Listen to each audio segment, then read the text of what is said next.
Oh, saan ka galing? Wala ka namang pasok ngayon ah. Tsaka, bakit ang sobrang saya mo? Paano hindi naging masaya? Alam mo yung bagong kapitbahay natin na maganda? Sexy, bilog yung puwet, tsaka malaki yung dibdib. Bakit ano nangyari? Lagi kasi siya nakatitig sa akin. Ang ginawa ko, siyempre, nilapitan ko. Maganda eh. Pagkatapos mong lapitan, ano nangyari? Imagine ha, napakagandang babae. Bumigay agad sa akin. Ganun kabilis? May nangyari ka agad sa inyo? Mismo. Hindi ako makatanggi. Parang may agimat yata yung babae. Bakit mo nasabing may agimat? Kasi, nung niyaya niya ako, hindi ako makapagsalita.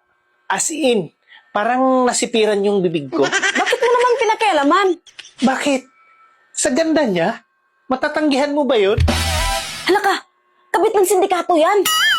Pag once pinakailaman daw ang babae na yan, tigok daw ka agad ang lalaki pag malaman. Ilang bisis mo na ba siya ginalaw?